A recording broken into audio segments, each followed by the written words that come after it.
Turn your radios up. Turn your radios up. Y'all know what this is. Y'all know who this is. B-Eazy Dat Dude, an impromptu stream, back with another one. Look, I'm not going to be here for a long time, but it will be a strong time. So I'm not going to keep y'all waiting. We going to get right into this thing. So give me one moment, because before we get this thing started, you know, I gotta hit you. If you know the song, sing along. Yeah, you're right. 私も地元民と言っても時間ぐらいです。もう友達できたの？うん。ぶっとこっち見ない。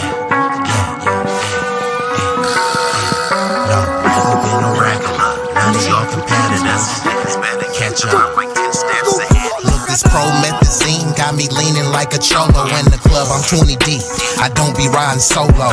Pull some bad bitches, they vanilla and cocoa. They wanna take some photos when we kick it out in Soho. Chicks are showing tits and popping pussy for my promo. Told them like juvenile, baby, moving for me slow-mo. Then I'm right back to the block, cause I keep getting moto. I be flipping, not shrinking. I don't give a fuck about no-ho. This nigga name ain't D-Lo, but pimpin' these bitches and stacking this bread forever be my stilo. This is B-Eazy Dat Dude in the trap making pass smooth. If I ever go broke, then I'm about to pull a jack move. Since a nigga healthy, I don't even gotta worry. With my bitch from Fiji, eating tandoori and chicken curry. That ism is really in me. My pimp game international. I design my own clothes, so I be always looking fashionable. Here's a couple facts about me that y'all didn't know. Some of y'all be getting bread, but I be getting bigger, dawg. I got bigger guns and a whole lot of bad. Okay, and we are activated. It look like they coming in early. We've already been joined by some illustrious guests. None other than the hardest working mod on YouTube, Vibrant Low, in building. Shara King always coming through, super supportive in building. Ashura, shout out to the Haitian who happens to be in Canada. So shout out to the Canadian Haitian brethren in the building, and none other than the illest and the realest Israelite walking on 2 feet, Travion Phillips in the building. So let's just get right into this thing. Unless you've been under a rock, Trump has ordered the capturing of Venezuela's president, Nicolas Maduro. I'm going to be breaking down an interview with Marco Rubio, who is part of the maniacal MAGA cult, and he's going to be trying to justify why this is supposed to be a great thing for America's interest. So we're going to break this down. Like I said, I won't be here for a long time, but it will be a strong time. Let's get right into the video. Let me know if y'all have any issues hearing this thing. And we gon' commence. Thank you. Thank you so much for being here. I want to start with this big picture question. Is the United States now at war with Venezuela? There's not a war. I mean, we are at war against drug trafficking organizations. It's not a war against Venezuela. We are enforcing American laws with regards to oil sanctions. We have sanctioned entities. We go to court, we get a warrant, we seize those boats with oil, and that will continue. We will continue to reserve the right to take strikes against drug boats that are bringing drugs towards the United States that are being operated by transnational criminal organizations, including the Cartel de los Sols. Of course, the leader of that cartel, is now in U.S. custody and facing U.S. justice in the Southern District of New York, and that's Nicolas Maduro. So we made a big progress in that regard. Mr. Secretary, who is in charge? Are you running Venezuela?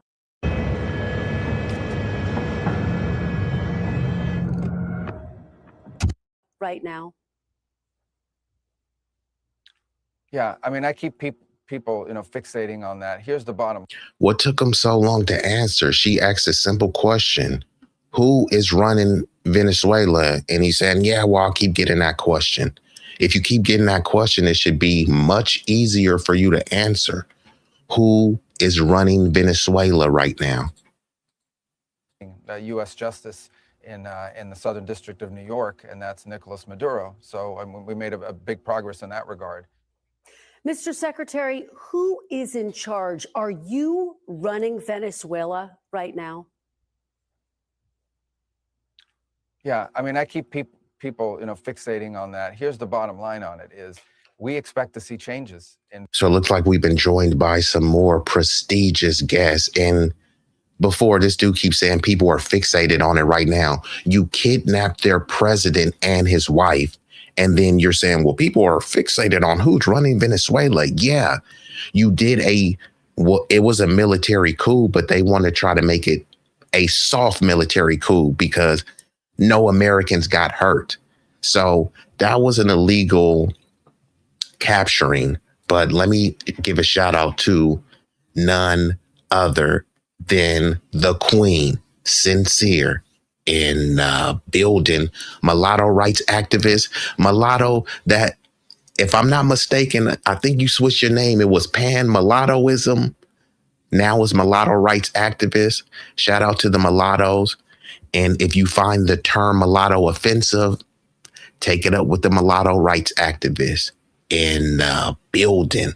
And shout out to my Florida fam. Florida, stand up. Sunlight, what it do in building. Let's commence. Venezuela. Changes of all kinds, long-term, short-term. We'd love to see all kinds of changes, but the most immediate changes are the ones that are in the national interest of the United States. That's why we're involved here, because of how it applies and has a direct impact on the United States. Okay, we are not going to be able to allow in our hemisphere a country that becomes a crossroads for the activities of all of our adversaries around the world. Yeah, and this is why this dude is playing these games. Trump already said with his full chest that the U.S. is going to run Venezuela. So when she asks him, he pauses and he tries to obfuscate and say, man, I keep getting peppered with this question. Yeah, why wouldn't you? You kidnapped their president. You have an American president saying that they're going to be running. He said the U.S. will run Venezuela, but who in the U.S.? What State Department? What specific person or governing body is going to run Venezuela? So she's asking the Secretary of State. He should know this. He should be able to give a clear and coherent answer. Instead, he's tap dancing and babbling incoherently. Let me rewind it back and we will commence. United States. That's why we're involved here, because of how it applies and has a direct impact on the United States. Okay, we are not going to be able to allow in our hemisphere a country that becomes a crossroads for the activities of all of our adversaries around the world. We just can't allow it. We can't have a country where the people in charge of its military and in charge of its police department are openly cooperating with drug trafficking organizations. We're not going to allow that. These things are direct threats. So once again, here are the lies and the incoherent babble. So he's making this seem like this is all about drugs. But what about the Sackler family? What about the drug dealers and drug traffickers in America who are getting people hopped up on opioids and legal drugs? Most of the drugs that are abused are legally prescribed drugs that people are selling on the black market. That's drug trafficking. They use violence, they use manipulation, persuasion, oppressive means and efforts to keep people drugged up. But somehow they want to make you think that Venezuela is just the drug capital of the world. There's more drugs coming in from Mexico. Why didn't he go over there and kidnap the Jewish Mexican president? There's more drugs coming in from Colombia. Why isn't he in Bogota right now? Have you heard about a Colombian cartel or a Venezuelan cartel? Which one has a reputation that precedes them to be more violent and destructive? I think off the top, many would say the Colombian cartel. But why aren't we invading Colombia? Why are we not kidnapping the Colombian president? Fair questions to ask that will receive no answers. To the United States. And we intend to use every element of leverage that we have to ensure that that changes. The one I would point everyone to is that our military is helping the Coast Guard conduct a law enforcement function, which is not just the capture of Maduro, but the enforcement of our sanctions. We go to court, we get a warrant, we seize the boats. And we think that's this tremendous leverage, incredible, crippling leverage, which we intend to continue to use until we see the changes that we need to see that are benefit to the American people. And by the way, we believe to the people of Venezuela as well. But Mr. Secretary. So Ashura says Trump is dead on honest with the U.S. imperialism, unlike the Republicans and Democrats who give you lazy excuses. That's why even though people don't like Trump, they respect him more because he is willing to say it with his full chest. Now, the corporate elites and the oligarchs, they don't like that he's saying the quiet part out loud. But I prefer this, right? Would you prefer somebody talk smack to your face or wait till you leave the room and talk smack behind your back? So Trump is saying, yes, the U.S. will run it. Yes, we want the oil and other resources as well. He's trying to tap dance around it and frame it in a way that's favorable for the narrative he wants to push. But yeah, I prefer Trump's brand of authoritarianism versus Democrats support the same thing. They just try to do it in a more politely packaged way. But both parties are the same. Two wings on the same bird, two cheeks on the same booty. I think there's a lot of questions about who. We get a warrant, we seize the boats. And we think that's this tremendous leverage, incredible, crippling leverage, which we intend to continue to use until we see the changes that we need to see that are benefit to the American people. And by the way, we believe to the people of Venezuela as well. But Mr. Secretary, I think there's a lot of questions about who the point people are during this transition. President Trump said, we're going to run the country. So is it you? Is it Secretary Hegseth? Who are those people who will be running the country specifically? Well, it's not running. And it looks like we've been joined by a lot of trolls in the chat. And normally I don't feed the trolls, but if you're going to be leaving some comments, have some level of decorum and intellect. So this person says, Pam Gatir, whatever your name is, why are you for a dictator Maduro? When did I say that I was for Maduro? So why are you for a dictator Maduro? And how is he any less of a dictator than what Trump is doing? Could you explain that? So why are you for a dictator? Wasn't the illegitimate president the people? Are you saying that he wasn't the legitimate president? I mean, you're kind of writing all over the place. Anyways, the people are happy he's gone. How do you know that the people are happy? Because there were some right-wing nut jobs that were sharing videos saying, oh, look at the Venezuelans cheering. And then they look there like, man, those videos are from multiple years ago. This isn't a current celebration. And Venezuela is a country of millions of people. So if they show me an alleged video of hundreds of people celebrating, suddenly that means millions of Venezuelans are happy. Even if the Venezuelans were happy, how does this help you? How is this America first? Then it says, why do Democrats fight for foreigners, not Americans? I don't agree with that, but both parties do that. Republicans fight for foreigners as well. So you see Greg Abbott in Texas, he's fighting for specifically foreign Indians. Greg Abbott isn't a Democrat. When Greg Abbott was busing immigrants to New York and Chicago, that wasn't fighting for the American people. That didn't help the border crisis. He just spread the border crisis to somebody else. So both parties are fighting for foreigners. You have Vivek Ramaswamy, right? He's a Republican. He's fighting for H-1B visas, calling Americans lazy. So both parties are the same. So, I mean, have a little bit more intellect with your comments next. How is Trump a dictator? Are you kidding me? If U.S. kidnaps the Mexican president, they'd be anti-Semitic, but they don't care since there are Nazis on both sides, Republican and Democrat. I would concur. Concerning policy, the policy with regards to this, we want Venezuela to move in a certain direction because not only do we think it's good for the people of Venezuela, it's in our national interest. It either touches. So he says, we want Venezuela to move in a certain direction, but there's many places that want the U.S. to move in a certain direction. Should we bow down and bend the knee to those countries that want us to move in a certain direction? Or remember, Trump said we're not the world's police, even though we are. He's saying everything else with his full chest. Why won't he say that we're the world's police and dictator then? But instead they pretend like, no, we're not trying to police the world. We're not trying to be a dictator, but we are dictating policy to other people. Does that make any sense to you? Touches on something that's a threat to our national security or touches on something. The country. So is it you? Is it Secretary Hegseth? Who are those people who will be running the country specifically? Yeah, I can't even hold you. Trump is over there on the Debo. Cue the Debo theme music because bro is coming through, smacking people up, flipping people down. This is what Trump does.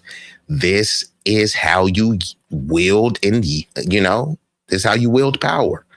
And I'm not saying I agree with it, but, he's in a position of power and he's exercising that authority to the fullest extent. Oh, it's not running. It's running policy. The policy with regards to this, we want Venezuela to move in a certain direction because not only do we think it's good for the people of Venezuela, it's in our national interest. It either touches on something that's a threat to our national. So here we have again someone saying Venezuelans are so over the moon about this. Okay, could you prove that? Because the videos from the half Jewish bigoted Nick Shirley and the other people, those videos have been debunked. They've said that those videos were altered videos and videos from a long time ago or from a different celebration. And then the right-wing MAGA maniacs cobble the videos together and say, look, Venezuelans are happy because of this. And not only that, there were some people that were happy when there was a 9/11 attack. There would be some people happy if Trump or Pence or Marco Rubio, there would be many foreign nations that would be happy if they were hypothetically assassinated. Would that make it right? Would that make it a democratic thing? Because, hey, somebody took a shot at Trump and people were happy at it. People did try to assassinate Trump, right? Various white men tried to assassinate Trump and many people were happy with it. So should the American people be cheering that on and egging that on because a segment of the population was allegedly happy? What are you really saying? Security or touches on something that's either beneficial or harmful. And are you involved in that transition, and so obviously Secretary? I'm very involved in this. Well, of course. I mean, I think everyone knows I'm pretty involved on politics in this hemisphere. Obviously, a Secretary of State and National Security Advisor, very involved in all these elements. The Department of War plays a very important role here, along with the Department of Justice, for example, because they're the ones that have to go to court. So this is a team effort by the entire national security apparatus of our country, but it is running this policy. And the goal of the policy is to see changes in Venezuela that are beneficial to the United States, first and foremost, because that's who we work for, but also, we believe, beneficial for the people of Venezuela who have suffered tremendously. We want to. Okay, so how is this beneficial for America? Because they want to try to bring it back to the drugs. But Colombia, Mexico, Honduras, all of these places have more robust drug trade coming into America. So are we going to invade them? Also, like the Black Authority was saying, the crown jewel is really Cuba. Marco Rubio is salivating over being able to invade Cuba so we can go and liberate the people. And that's somehow supposed to be America first. Now they're egging on to go bomb Iran on behalf of Israel and saying that it's in America's interest. And many people are buying it, but they can't give a coherent answer how this helps you. Is this going to lower gas costs? Is this going to suddenly provide health care for you? at an affordable rate? Is this going to lower insurance rates, mortgage rates, property tax? How is this helping you? It's supposed to be a feel-good story. How? What do you feel good about this? We're cleaning up drugs off the street. Well, they keep saying that our biggest drug issue is fentanyl. Fentanyl is not coming from Venezuela. It's allegedly coming from China. Are they going to go bomb China or try to kidnap Xi Jinping? A better future for Venezuela. And we think a better future for the people of Venezuela also is stabilizing for the region and makes the neighborhood we live in. Look, selling your home isn't just about the numbers. It's about emotion. When buyers fall in love with you, a much better and safer place. President Trump said the administration is working with Maduro's Vice President, Delcy Rodriguez. Why does the administration oppose working with the opposition leader, Maria Corina Machado? She's the Nobel Peace Prize winner, of course, as well. Her coalition has the support of 70% of Venezuelans. Why not work with her? Well, a couple things. First of all, Maria Corina Machado is fantastic, and she's someone I've known for a very long time, and that whole movement is. But we are dealing with the immediate reality. The immediate reality. Okay, so this person says fentanyl is coming from Canada. We got a Canadian in the chat as well. Ashura, do you guys have a lot of fentanyl in Canada? And let's just say it is coming from Canada. Are we going to invade Canada? Are we going to kidnap the Canadian president since you allege fentanyl is coming from there?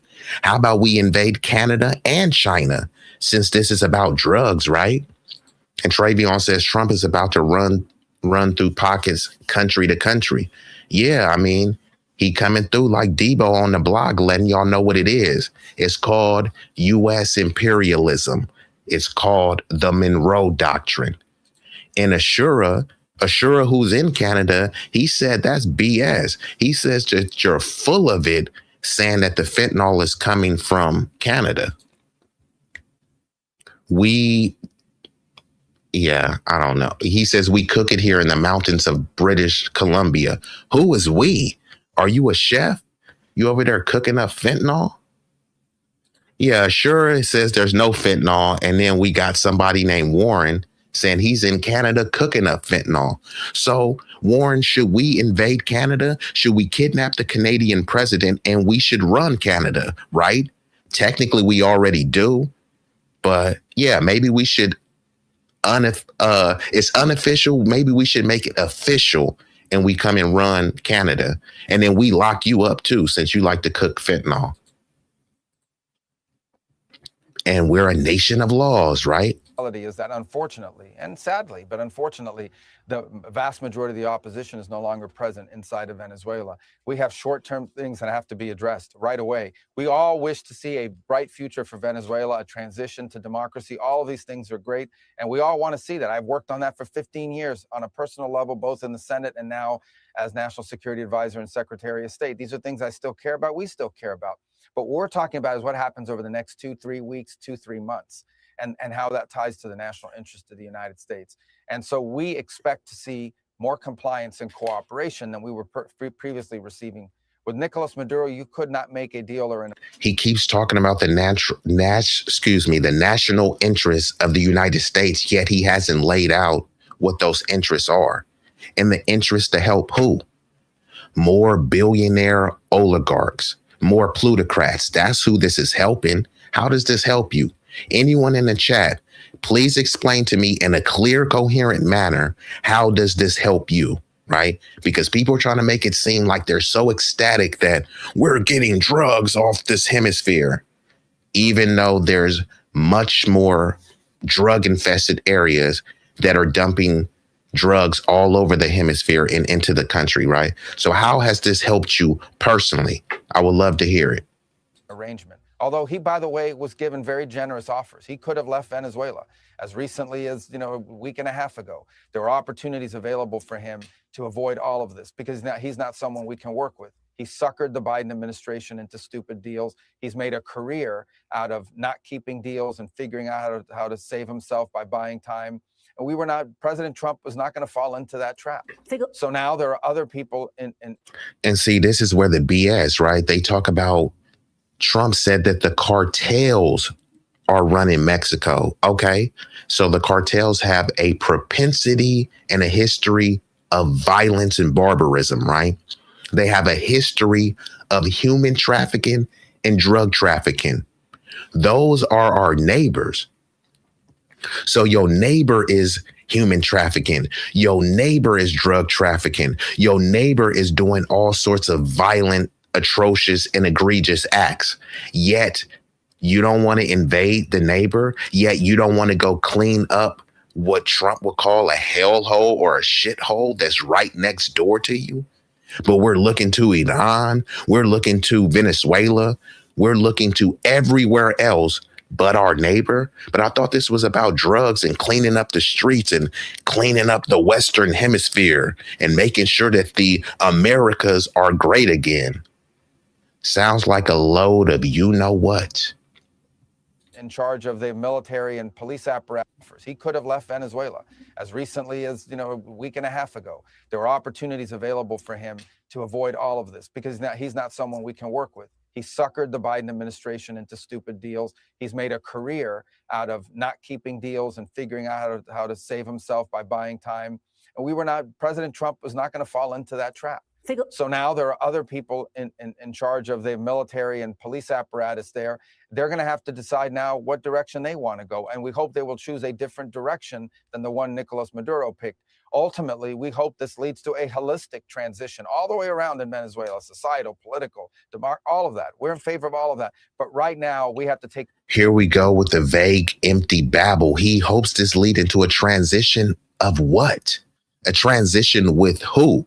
Right? He's not talking about who should be in positions of power because they believe that the U.S. should run this. So when he says transitioning into what?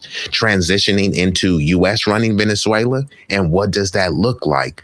He's just able to just speak vaguely and not give any details. It's because, dude, we took out a drug dealer, bro. Okay, cool. So now what's the plan going forward? He has nothing cogent to say about that. The first steps, and the first steps are securing what's in the national interest of the United States and also beneficial to the people of Venezuela. And those are the things that we're focused on right now. I'm going to rewind it back, but here he goes again talking about the interests of Venezuela, which he hasn't said how this benefits them, and the national interests of America. He's yet to say how this benefits us. And I'm waiting for anyone in the chat to tell me, how did this benefit you in any way? In charge of the military and police apparatus there, they're going to have to decide now what direction they want to go. And we hope they will choose a different direction than the one Nicolas Maduro picked. Ultimately, we hope this leads to a holistic transition all the way around in Venezuela, societal, political, all of that. We're in favor of all of that. But right now, we have to take the first steps. And the first steps are securing what's in the national interest of the United States and also beneficial to the people of Venezuela. And those are the things that we're focused on right now. No more drug trafficking, no more Iran Hezbollah presence there, and no more using the oil industry to enrich all our adversaries around the world and not benefiting the people of Venezuela, or frankly, benefiting the United States and the region. You talk about a holistic transition. I think there's a lot of focus on potential elections. How soon will elections be held? Within 30 days, Mr. Secretary? Running breaks your joints. Tai Chi builds them back. After 15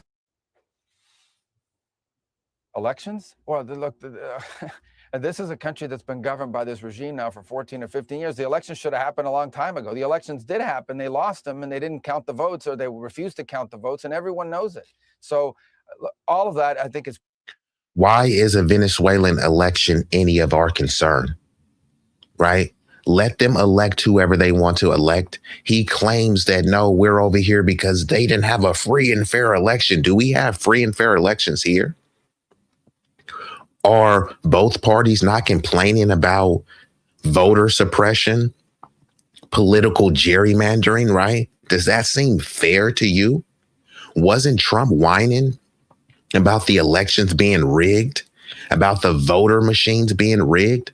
So we allegedly don't have free and fair elections here, but we're worried about another country, an alleged sovereign nation, about dictating and policing their election results. Apparently, according to Trump and many of his other MAGA maniacs, we can't even get our elections together here. They're blaming China. They're blaming Russian bots. They're blaming everyone. They're blaming DEI and wokeness, right? So according to Trump and his admin, our elections here are not even free and fair. So shouldn't we clean up our election process here instead of going to another sovereign nation and dictating how their election should run? Just a thought. Premature at this point. There's a lot of work to be done here. Right now, what we are focused in, elections? Well, look, this is a country that's been governed by this regime now for 14 or 15 years. The elections should have happened a long time ago. The elections did happen. They lost them and they didn't count the votes, or they refused to count the votes, and everyone knows it. So all of that, I think, is premature at this point. There's a lot of work to be done here. Right now, what we are focused in, let's be realistic here. What we are focused on right now is all of the problems we had with when Maduro was there. We still have those problems in terms of them needing to be addressed. We are going to give people an opportunity to address those challenges and those problems. Until they address it, they will continue to face this oil quarantine. They will continue to face pressure from the United States. We will continue to target drug boats if they try to run towards the United States. We will continue to seize the boats that are sanctioned with court orders. We will continue to do that, and potentially other things, until the things we need to see addressed are addressed. Because ultimately, above everything else, we care about elections, we care about democracy, we care about all of that. But the number one thing we care about is the safety, security, well-being, and prosperity of the United States. And that's what we're going to focus. Okay, so how does this keep us safe? Him kidnapping Maduro and his wife, taking them to New York. Can anyone lay out how this keeps us safe? People will want to bring up the drugs, and I'll bring up Mexico, who's bringing in more drugs, more cartel members. They got coyotes terrorizing people, right? That they can make a legitimate argument about they invaded Mexico and helped decimate the cartels, right? I can understand how that would make America safe. How does kidnapping Maduro and his wife make America safe? It went from make America great again to make America safe again. And they can't tell you what they did to make America great. And they can't tell you what they did to make America safe. This is utterly pathetic. Focus on first and foremost here. And that's what these policies, these changes we need to see made are about. Okay, significant there. You say you will continue to seize boats when necessary. I want to ask you about boots on the ground. A lot of attention on that. The president was asked about the possibility of U.S. boots on the ground. So he says they'll continue to seize boats when necessary. Right now, the cartel is running amok in Mexico. Wouldn't it be necessary for us to put troops on the ground? But he's saying that we're going to seize boats until necessary. But who determines if that's necessary? Trump? Marco Rubio? They're always complaining about drugs, right? Wouldn't it be necessary to go over there and get those cartel members up out of there? Instead, they're letting them operate, basically unchallenged. They're giving lip service to the cartel. They didn't give lip service to Maduro. They put a bounty on Maduro, allegedly between 25 to 50 million if he was captured. Where is the bounty on any of the cartel leaders? He said, quote, "We're not afraid of it." How many U.S. forces are on the ground right now in Venezuela? Are there any? We don't have U.S. forces on the ground in Venezuela. No, we don't have U.S. forces on the ground. Everyone knows. They were on the ground for about 2 hours when they went to capture Maduro. And I think what the president is saying is very simple, and that is, as president of the United States, he is not going to go around telling people what he's not going to do. He's not going to go around saying, I won't do this, I won't do that. Yes, I care about this issue, but I'll only go so far. He retains all this optionality. In the particular case you're citing, this was, in essence, at its core, a law enforcement function. Okay, the Department of Justice, dating back in the Biden administration, that had a $25 million reward for his capture. So we have a reward for his capture, but we're not going to enforce it. That's the difference between President Trump and everybody else.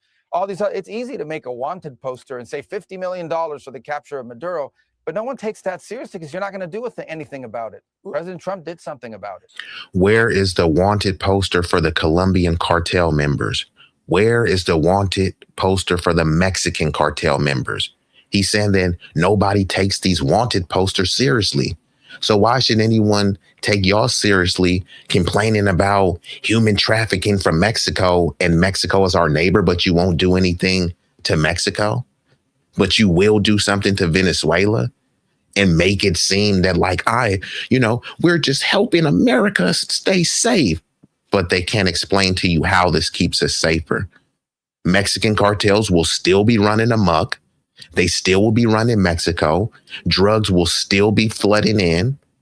And hey, we're just supposed to click our heels together and be happy that they kidnapped Maduro. There's a lot of other presidents that need kidnapping. Why won't they kidnap Bibi Netanyahu? Bibi Netanyahu is presiding over a unequivocal genocide, right? He's over there committing murder and mayhem. Why won't we kidnap Bibi Satan Yahoo? Now I'm being facetious and rhetorical with those questions, but that would keep America safe again, right? We won't have to send all these money and munitions to Israel. We won't be in these forever wars. That's what would really keep us safe, is kidnapping and trying Bibi Netanyahu for war crimes. That's what keep us safe. Who would keep us more safer? Kidnapping Maduro, kidnapping Netanyahu. So you have to ask yourself, why did we choose to kidnap Maduro? And Netanyahu is just, they roll out the red carpet when he comes over.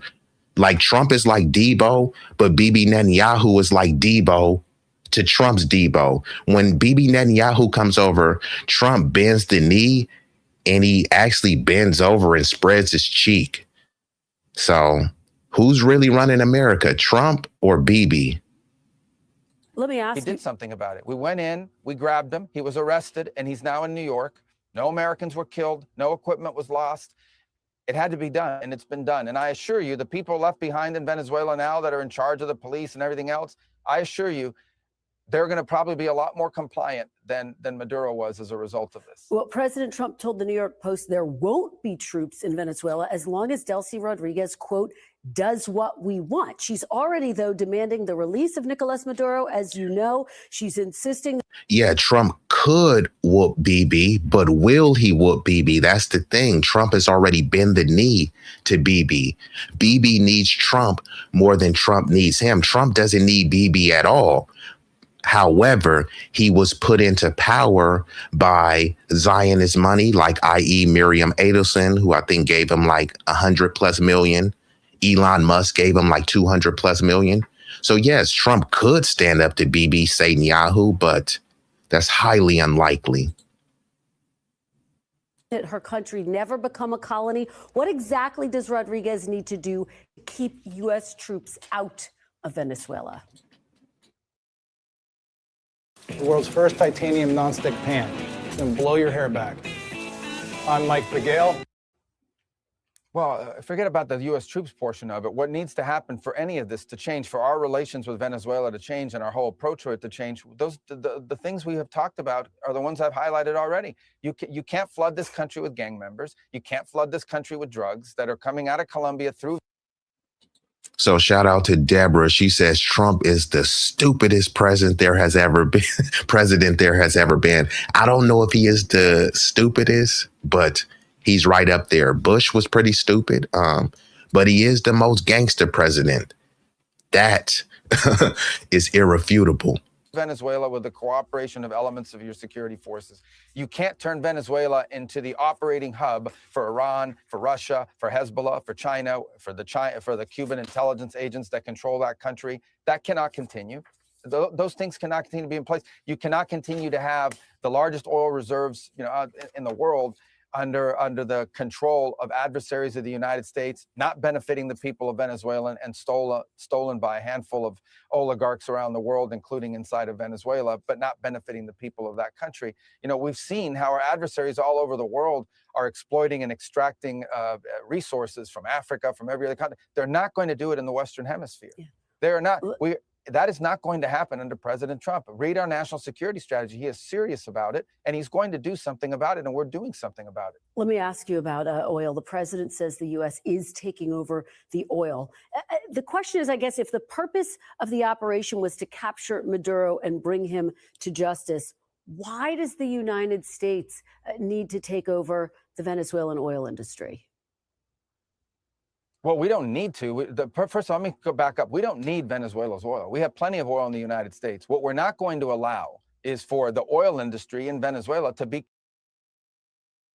So here we go again with the lie after lie. So we don't need Venezuela oil, but Trump is on record yesterday saying with his full chest that we want Venezuela's oil, that they have oil over there, but they don't know how to get the oil out fast enough. This is what Trump is saying. And here you got Marco, the stooge Rubio, saying that, no, we don't need their oil.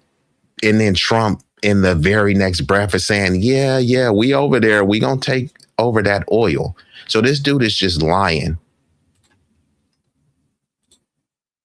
Resources from Africa, from every other continent. They're not going to do it in the Western Hemisphere. Yeah. They're not. That is not going to happen under President Trump. Read our national security strategy. He is serious about it. So this person says they don't know how to process it. Well, they've been processing it. According to Trump, they do know how to process it. They're just not processing it fast enough at the rate and at the volume that he wants. So this isn't about them not knowing how to process it. And also, if someone doesn't know how to process something, wouldn't it be a way here? Let us help you process this, so you guys can have a more efficient delivery of the product. Instead, well, you guys don't know how to process it, so we're going to take it over and run this, right? Imagine somebody looks at your car like, man, you got a Hellcat. You don't know how to drive this thing. I'm going to take over this car and drive it. I'm going to show you how to swing this thing. I'm going to show you how to make this thing do what it do. You really don't know how to drive your car, so let me take this Lamborghini over and I'll show you how to drive the car because you don't know what you're doing. That's essentially what you're advocating for with the oil. They do know what they're doing. Are they as efficient as the U.S.? No. I mean, this is a superpower, the greatest nation ever constructed, right? So that's not a fair comparison, but that's also not a justification for you to go into a sovereign nation and take over their oil because you perceive them not being able to produce it fast enough at the volume that you want. And he's going to do something about it, and we're doing something about it. Oligarchs around the world, including inside of Venezuela, but not benefiting the people of that country. We've seen how our adversaries all over the world are exploiting and extracting. Hey, yeah, for some reason, Trump don't want that smoke with Putin or Bibi Netanyahu. He's literally groveling and bending the knee to Bibi Netanyahu. Also, what's the dude in North Korea? Is that Kim Jong-un? They don't want no smoke with Kim Jong. Kim Jong, he ready to fire at any moment. Resources from Africa, from every other continent. They're not going to do it in the Western Hemisphere. Yeah. They're not. That is not going to happen under President Trump. Read our national security strategy. He is serious about it, and he's going to do something about it, and we're doing something about it. Let me ask you about oil. The president says the U.S. is taking over the oil. The question is, I guess, if the purpose of the operation was to capture Maduro and bring him to justice, why does the United States need to take over the Venezuelan oil industry? Well, we don't need to. First of all, let me go back up. We don't need Venezuela's oil. We have plenty of oil in the United States. What we're not going to allow is for the oil industry in Venezuela to be controlled by adversaries of the United States. You have to understand, why does China need their oil? Why does Russia need their oil? Why does Iran need their oil? They're not even in this continent. This is the Western Hemisphere. This is where we live. And we're not going to allow the Western Hemisphere to be a base of operation for adversaries, competitors, and rivals of the United States. Have specific oil companies. We also want to see that oil and the proceeds from it. Hold on. We want to see the oil proceeds of that country benefit the people of Venezuela. Why have 8 million people left Venezuela? 8 million, the single largest mass migration probably in modern history, left Venezuela since 2014 because all. And shout out to Brooklyn. Brooklyn Luciano says, I've been saying it on all these news channels, social media. It's never had anything to do with drugs or cartels. It was all about the oil, the gold reserves, and the thousands of other resources. Yeah, this is what this is all about.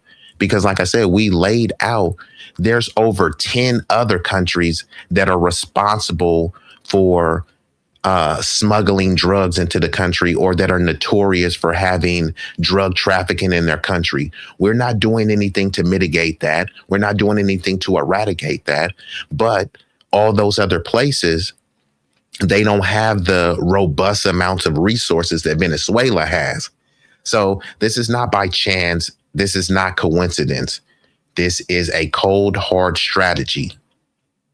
The wealth of that country was stolen to the benefit of Maduro and his cronies in the regime, but not to the benefit of people of Venezuela. You know how destabilizing 8 million migrants is? The number one fear that Brazil has, that Colombia has, that all these countries in the region have about what's happening in Venezuela and our involvement is they're afraid of another mass migration event. That's what they fear. This is deeply destabilizing stuff. It's not going to continue to happen. They are not going.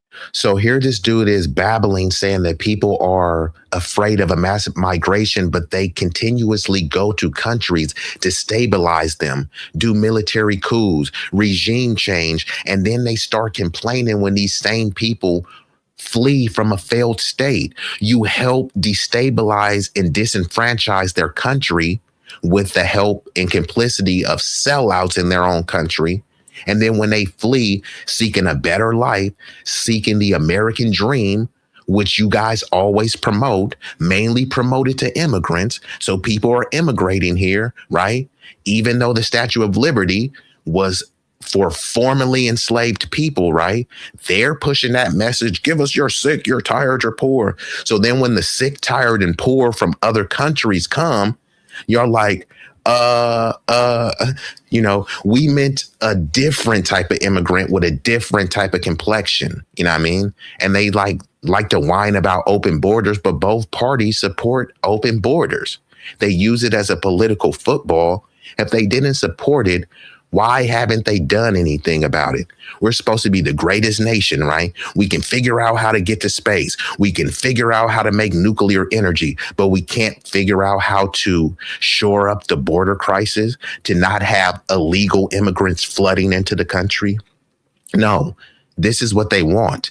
They specifically want many immigrants that are from desperate, underdeveloped countries so that they can have another indentured servant labor class, but also immigrants due to birthright citizenship, which Trump is trying to abolish, right?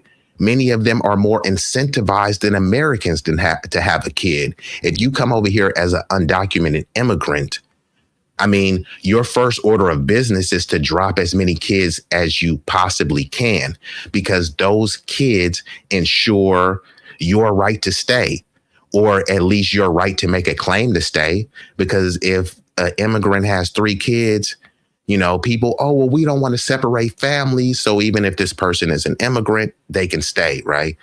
You destabilizing countries is not going to help mitigate that.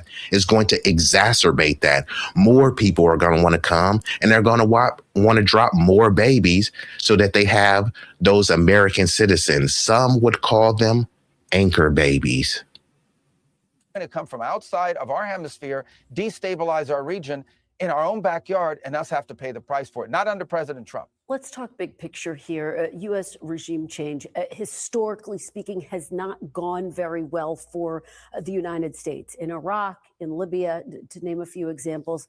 Can you assure Americans, the people of the United States, that this time will be different? I love my toolbox. As you can see, I've given it a lot of love. So when drawing digitally, you need to use. Well, here's what's happened. We've got this phobia built up and this sort of thing that's it's like, number one, most of the experts that people have on television, I watch these experts and it's clown hour. Okay, these are people that have focused their entire career on the Middle East or some other part of the world because that's where all the action was. Very few of them know anything about Venezuela or the Western Hemisphere. Venezuela looks nothing like Libya. It looks nothing like Iraq. It looks nothing like Afghanistan. It looks nothing like the Middle East other than the Iranian agents that are running through there plotting against America. Okay, these are Western countries with long traditions among their at a people-to-people and cultural level and ties to the United States. So there's nothing like that. So I think people need to stop ascribing the apples and oranges here, the apples of the Middle East to the oranges of the Western Hemisphere. But do you? Number two, this is about the national interest of the United States. And what I'm confident of is we are in a safer and better place because we're taking it seriously. The alternative would have been to leave Maduro there as an indicted drug trafficker, illegitimate president, running the country, open invitation for all of our adversaries to do whatever they want against the.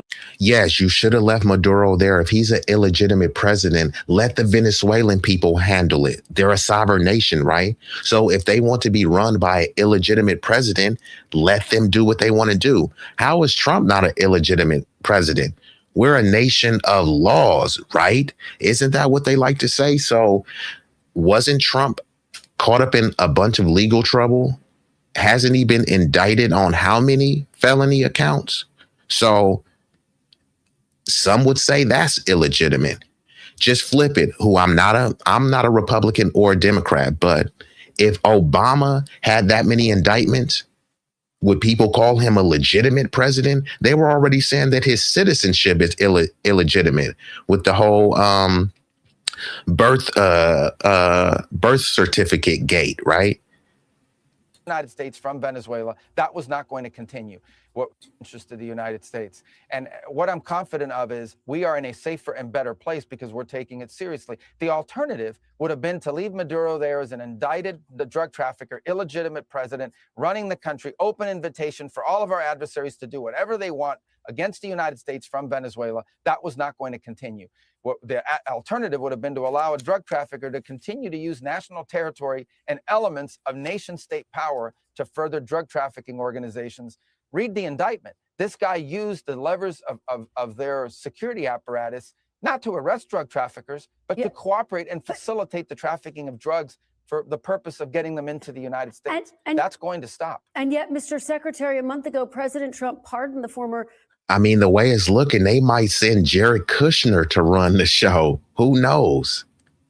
President of Honduras, who was just starting a 45-year sentence for trafficking more than 500 tons of cocaine. Does that not undercut the administration's stated goal, as you just said, to go after these narco terrorists? So she asked a good question right there, right?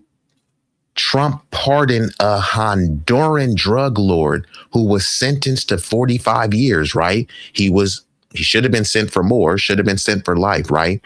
Known for trafficking, smuggling over 500 tons.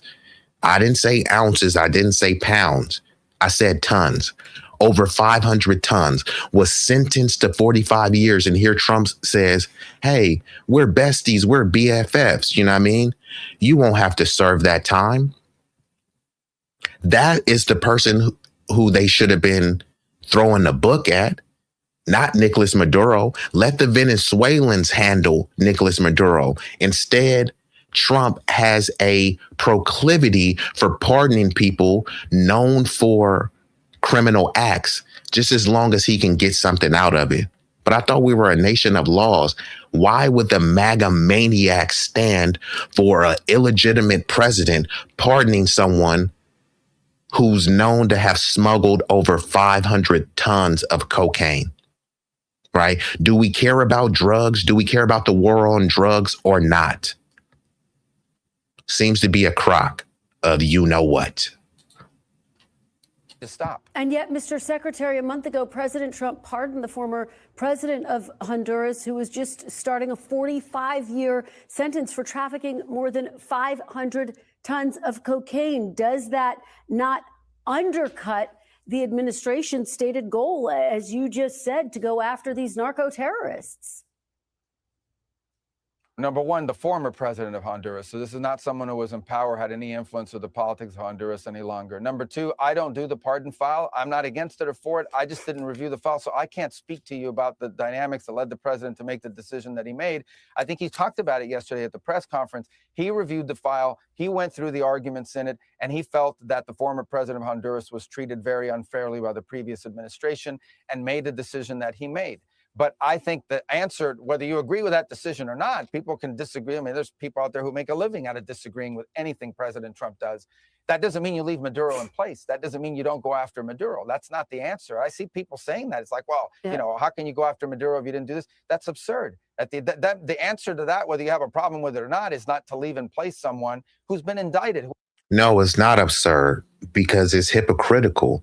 If you're saying Maduro is such this existential threat, right? And then you're pardoning someone who's known for smuggling over 500 tons, that's extremely hypocritical. That's extremely contradictory. If drugs are the issue, we need to be in Mexico right now, decimating the cartel. We need to be kidnapping the Mexican president right now, who happens to be Jewish. You know what I mean? Maybe that has something to do with why she's not being kidnapped. Maybe not. We should be kidnapping and holding Bibi Netanyahu to trial, right? As much as they want to say we're a nation of laws, Bibi Netanyahu has a warrant out for his arrest. Why won't we kidnap him and bring him in front of the U.S. justice system? He's presiding over one of the most disgusting genocides the world has ever known. Babies are being amputated, limbs amputated with no anesthesia. Most of the combatants that they say many of them have been women and children, right? This is someone who needs to be brought before the U.S. court and tried for war crimes. That would be a more effective use of our resources and military backing than invading Venezuela and saying that we're going to run Venezuela. But at least Trump is being open and honest about what this is. This is about regime change. This is about resource control. That's what this is about. Marco Rubio is trying to make it seem like this was just some benevolent act of heroism, but it wasn't.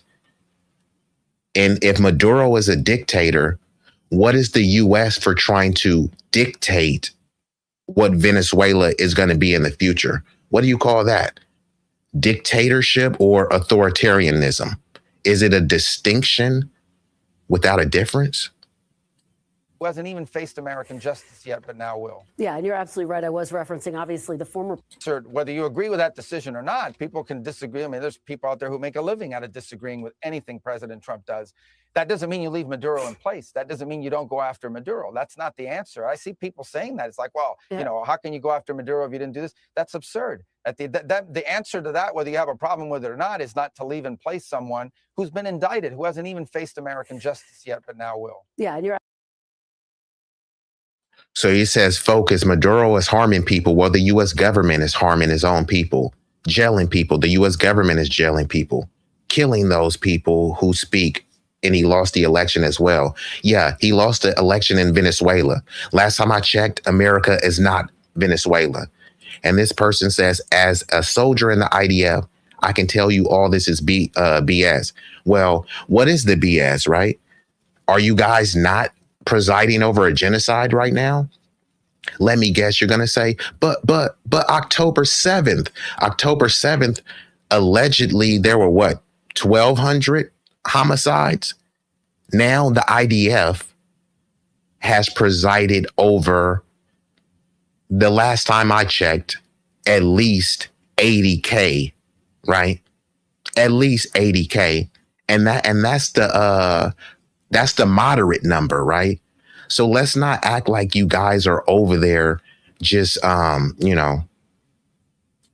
holding hands and kissing babies. Actually, you guys are over there killing babies. Absolutely right. I was referencing, obviously, the former president. White House Chief of Staff Susie Wiles told Vanity Fair that an attack on Venezuela's mainland would require approval from Congress. Why didn't that happen? And will it happen with any? And, I'm kind of in a rush. So salute to the chat, Z Sarah, the lovely Z Sarah, and my bro, Big Rig Slaps in building. Future action the administration plans to take in Venezuela or elsewhere. This was not an action that required congressional approval. In fact, it couldn't require congressional approval because this was not an invasion. This is not an extended military operation. This is a very precise operation that involved a couple of hours of action. It was a very delicate operation too. It was one that required all these conditions to be in place at the right time in the right place. You couldn't afford leaks. We couldn't afford anything out there that would have endangered the mission and gotten people killed or killed off. But we're a nation of laws, and he's trying to explain why he didn't follow the law and give an excuse as to why act that should have been approved by Congress. Oh, well, yeah, we couldn't get it approved by Congress, so it was illegal, right? This was an illegal strike. No other way around it. The mission and the optionality. We didn't even know if the mission was going to happen.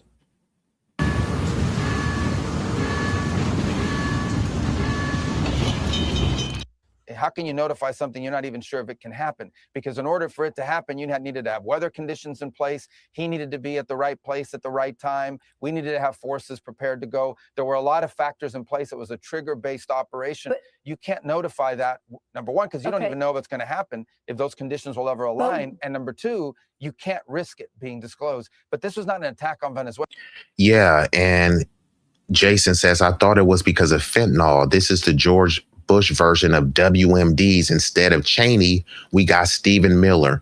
Same horrible people, different decade. Yes, this is what it was, right? Remember, they were saying it was for WMDs, and some other people were saying the quiet part out loud and saying, nah, this was about oil destabilizing and eliminating one of Israel's staunchest enemies.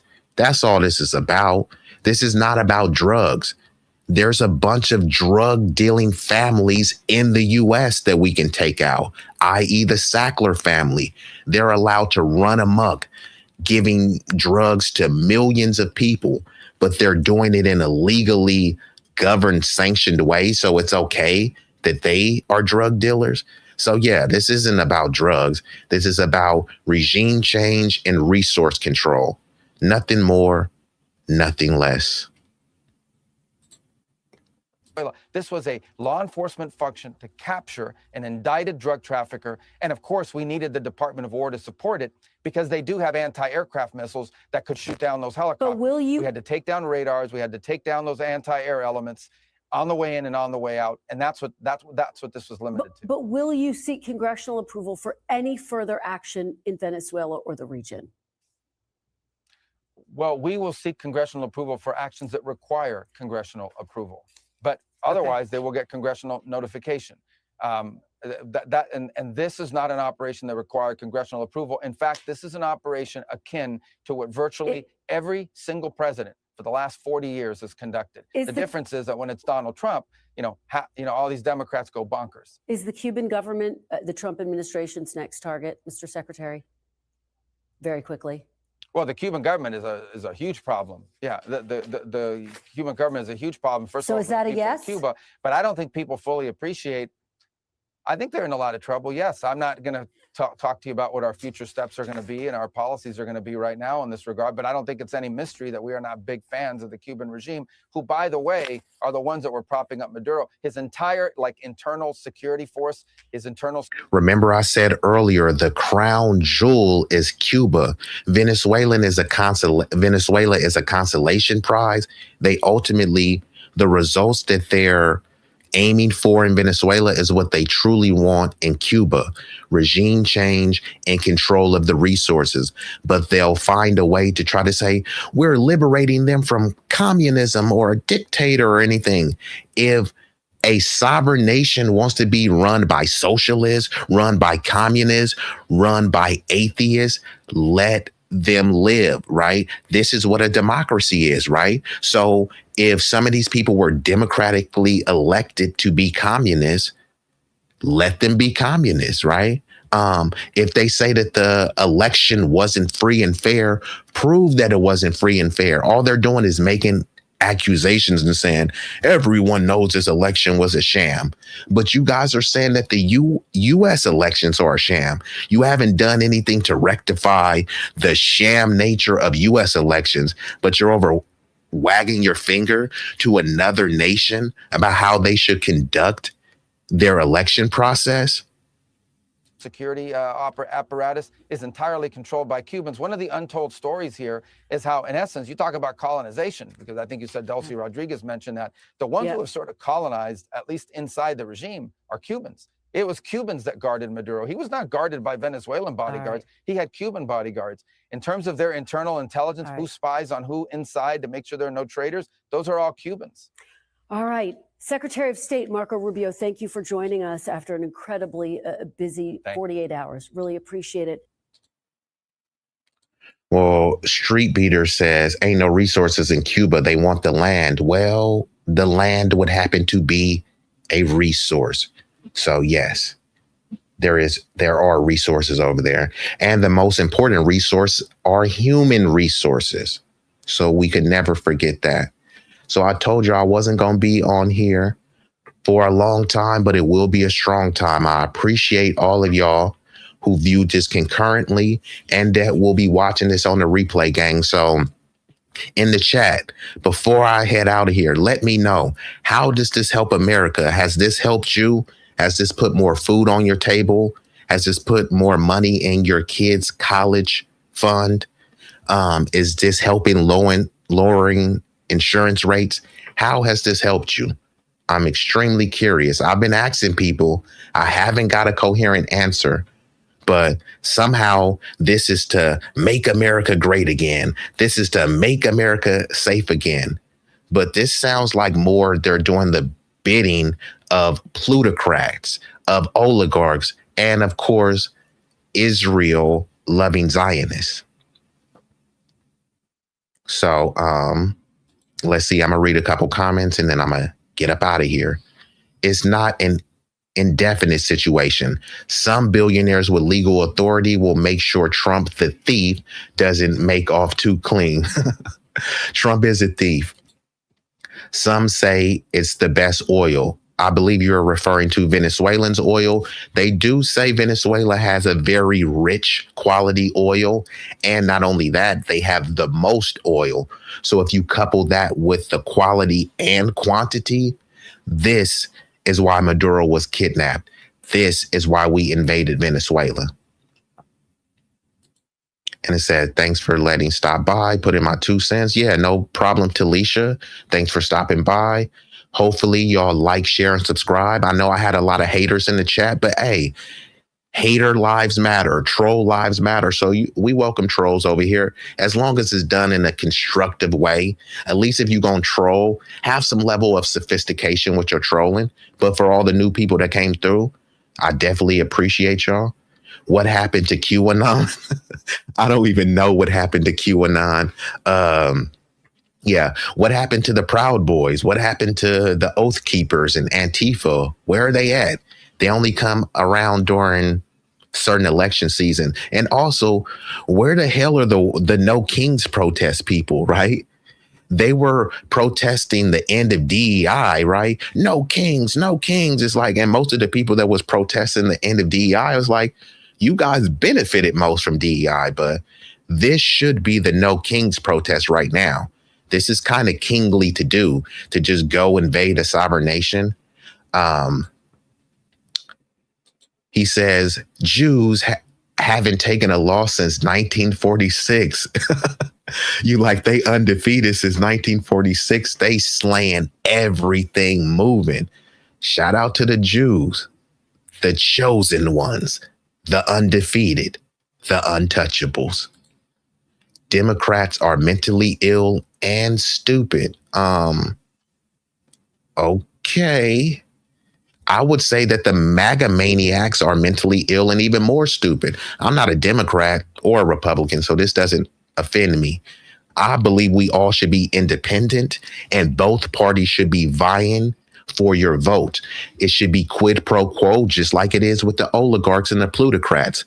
Something for something. Here, you want my vote? This vote is going to be in exchange for the tangible resources that you're putting forward. If there's no tangibles, then there's no vote. Or there may be a vote for a Green Party, a Libertarian Party. Some people may just vote the couch, or some people may just vote a sabotage vote. Somebody says Greasy Gavin, or like they call Gavin Newsom. Grandies, you must be probably from California. This person said the Libbies are crying. Libbies hate America. I mean, I think MAGA hates America as well. I think many of the people on the MAGA, they do hate America. What's happening to MAGA now? Turning Point USA infighting, Heritage Foundation falling apart, fail. You can't vote without voters registration, which requires ID. Y'all are brainwashing people. Who was y'all? Is Trump not brainwashing people? Did Biden not brainwash people? Did Bush not brainwash people? Are the Zionists not brainwashing people? Like, who is the y'all you're referring to? It's probably another distraction from the Epstein files. Bingo. No one is even thinking or talking about those files. Who are in those files? But then you also have to ask, right? They've had the files. There's millions of files. So there's hundreds, maybe thousands of names. Congress, both parties already have those names. So why have only 2 people been indicted? Ghislaine Maxwell, who's been treated with kid gloves. They've given her a beautiful dog. I'm sure she's eating filet mignon steak with bacon wrapped asparagus. Ghislaine Maxwell is being treated like she's just a royal prisoner. Epstein, y'all know how he met his demise. He allegedly offed himself, right? But what about all those other names in the Epstein files? See, they'll release pictures so that you speculate, oh, look, there's a picture of Michael Jackson. Oh, look, there's a picture of Bill Clinton. Oh, there's a picture of Mark Zuckerberg and Bill Gates and Noam Chomsky, right? Those are pictures. Why won't they give us something more than the pictures? Why is nobody else being indicted, right? So the Democrats are playing these games that the Republicans don't want to release the files. It's like, wasn't Biden in office for 4 years and y'all didn't release anything?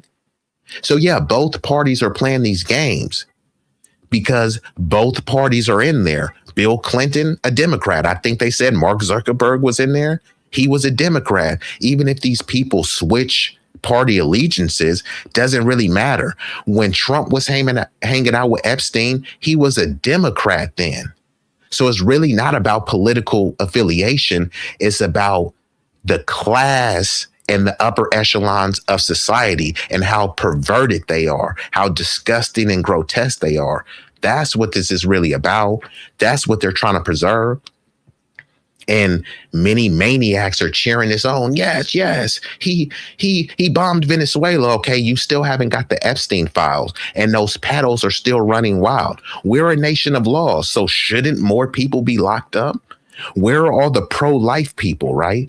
The pro-life pundits who care so much about babies, right? But they don't care about these teenage girls who many would consider a baby in the eyes of an adult. They don't care about them being fondled and penetrated and abused and objectified and whored out. They don't care about that. They will use Cuba to build prisons to relocate people incarcerated in the system. Yeah, I mean, like I said, many people are kind of advocating for a police state. Oh, Lotus Tie, the lovely Lotus Tie. I'm gonna have to put you in blue, the Lotus Tie. I'm probably gonna come back on a little bit later. I just popped in to do an impromptu stream. Want to tap in with the people. This has been a fruitful stream. I am ecstatic at the people that came through to support. Even the trolls, man. I appreciate the trolls too. Y'all make it a little bit more interesting because I can easily intellectually dismantle and debunk you. So salute to the troll. Troll lives do matter. Price of Chiquita bananas just went up 250%. Do they still have Chiquita bananas? Because they used to have those fire commercials. I mean, I think they were the only ones that had a commercial. Shout out to the Chiquita bananas. Okay, so I mean, I appreciate y'all coming. So I'm going to get ready to wrap this thing up. Y'all could have been anywhere in the world. Y'all chose to be here with me, at least momentarily. And for that, I thank you. So I'm going to go ahead and hit y'all like this.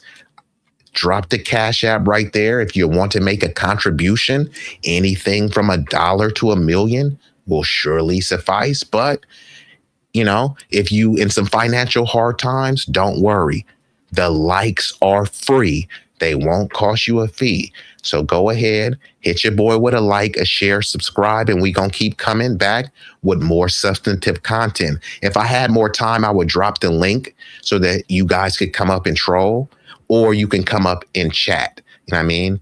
But I'm going to play a couple visuals and then we're going to shut her down. But this has been a fruitful stream. I appreciate all the amazing people that came through watching this concurrently and on the replay, gang. But you know what time it is? Time for a like intermission. We kindly request that you show love to the channel's creator and platform by leaving a like, sharing, commenting, and subscribing. Don't forget to turn on the notification bell to stay up to date with all the latest content. Liking posts is completely free and helps the algorithm boost our reach. We want to grow the community larger and larger. So thank you all who take the time to support us. It does mean the world to us and doesn't go unnoticed.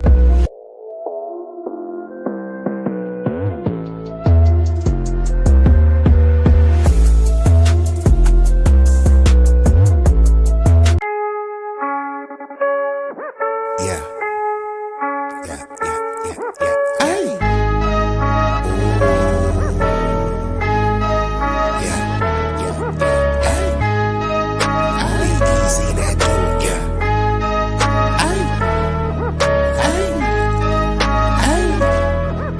shit so hot it's burning up. Just go ahead and turn this up. I bring the pain like an aftermath of a car wreck. There's a lot of niggas that say they real. To me, that shit is far-fetched. Most them cats is pussy. They really is on some feminine stuff. I ride up on them with the 40 ounces. The definition of adrenaline rush. What it do is sweet like cinnamon puffer. My niggas is rough like Willow Pass. Grew up out on Mary Mac, but I used to hang on Willow Pass. These verbs that I roll with, outcasts and misfits. For the zip lips when you get hit. When the fifth spit, flat line in your fit hit. Trap habits is black magic, no voodoo. Get the bands like Buku. For the cocaine, they go cuckoo. Most these niggas is foo-foo, so I'm shitting on them like doo-doo. I can't fuck with y'all like tofu. I'm just saying, man, like Goku. Bad bitches at the house with me watching Netflix or Roku. Fuck them both at the same time, and I swear to God, it was so cool. Street legend, real boss, I call shots cause I'm still saucy. I know some G's to the bike crack on Chirac and then fly back out to Millwall. When they hear me flow, they say I be burning up, burning up. Cookie to the draw is what we burning up, burning up. What you ain't know, oh, we burning up, burning up. This shit so hot, it's burning up. Just go ahead and turn this up. When you hear me flow, say I be burning up, burning up. Cookie to the draw is what we burning up, burning up. What you ain't know, oh, we burning up, burning up. This shit so hot, it's burning up. Just go ahead and turn this up.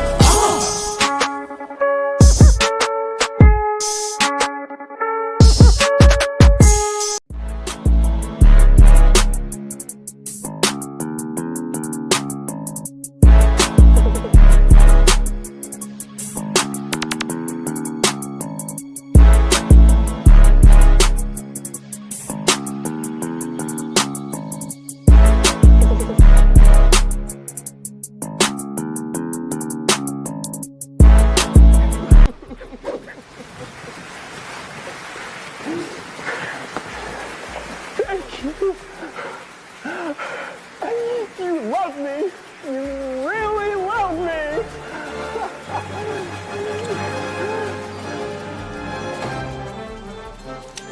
You're not going anywhere.